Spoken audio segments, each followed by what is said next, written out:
Hello बच्चों, चलिए प्रश्न को देखते हैं। सिद्ध कीजिए कि समकोण त्रिभुज में कर्ण का मध्य बिंदु शीर्षों से समान दूरी पर होता है। तो हमको यहाँ से बताना है या सिद्ध करना है कि समकोण त्रिभुज में कर्ण का मध्य बिंदु शीर्ष से समान दूरी पर स्थित होता है। तो सबसे पहले हमने मुख्य अवधारणा देखी।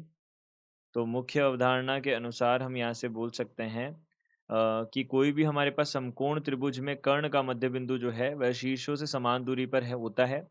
यह हमको सिद्ध करना है। तो हम यहाँ पे क्या करेंगे, दूरी सूत्र का उपयोग करेंगे। अब दूरी सूत्र क्या बोलता है, देखिए दूरी सूत्र के अनुसार x1 y1 तथा x2 y2 के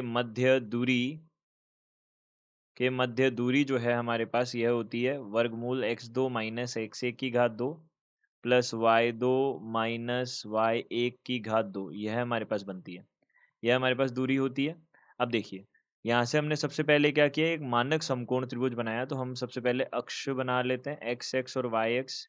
यह एक्स एक्स हो गई, यह वाई एक्स हो गई। अब समकोण त्रिभुज हमने यहाँ पे 90 डिग्री होता है, तो हम ऐसा करते हैं कि समकोण त्रिभुज मानक रूप में इस प्रकार से बना लेते हैं, जिसमें इसको हम a, 0 और इसको हम बी 0, बी हमने नाम दिया। अब इसका जो मध्य बिंदु है उसमें हम मध्य बिंदु का सूत्र लगा सकते हैं। तो मध्य बिंदु क्या होता है, देखिए यहाँ से हम लिख देते हैं x1 y1 तथा x2 y2, x1 y1 तथा x2 y2 का मध्य बिंदु। यह हमारे पास क्या बनेगा, x1 plus x1 plus x2/2 और y1 प्लस y2/2, यह हमारे पास में बन जाएगा, यह बनेगा। अब देखिए, यहाँ से हमने यह मध्य बिंदु देखा तो यह कितना हो जाएगा, देखिए 0 प्लस a/2 और यहाँ से b प्लस 0/2, यानी कि यह बनेगा हमारे पास a/2 और कॉमा b/2 बन जाएगा, यह हमारे पास बन जाएगा। अब देखिए, यह हमारे पास बन गया। हमको क्या बताना है, इनकी इन बिंदुओं से दूरी। तो इसको हमने a बोल दिया, इसको हमने b बोल दिया और इसको हमने o बोल दिया, 0,0 मूल बिंदु को।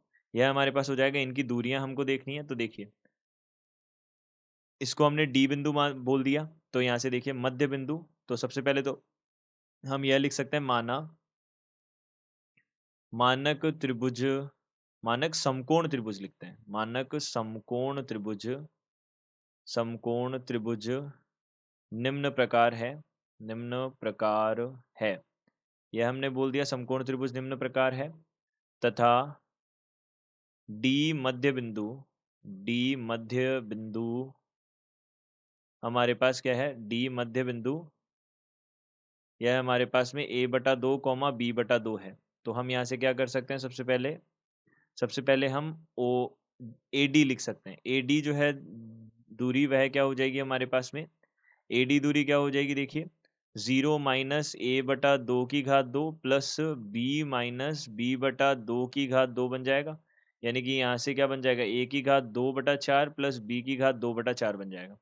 इसी प्रकार से हमने देखा बी डी, शीर्षों से दूरियां देख रहे हैं हम, तो हम यहाँ से बोल सकते हैं वर्गमूल यह कितना बन जाएगा, a माइनस a/2 की घात 2 प्लस बी 0 माइनस b/2 की घात 2, यह बन जाएगा। यह किसके बराबर है, वर्गमूल a की घात 2/4 प्लस b की घात 2/4, यह हमारे पास है।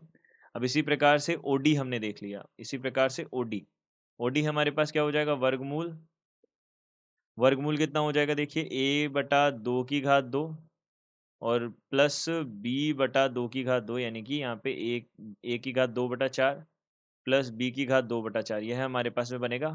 तो हम यहाँ से बोल सकते हैं, यहाँ पे AD किसके बराबर होगा, OD के बराबर होगा BD के।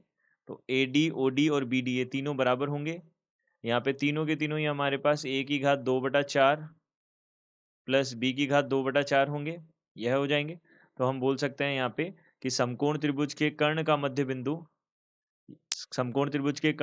बिंदु शीर्षों से समान दूरी पर होता है। तो अतः हम लिख सकते हैं, अतः समकोण त्रिभुज का समकोण त्रिभुज का मध्य बिंदु शीर्षों से समान दूरी पे होता है, शीर्षों से समान दूरी पर होता है, समान दूरी पर होता है, दूरी पर होता है।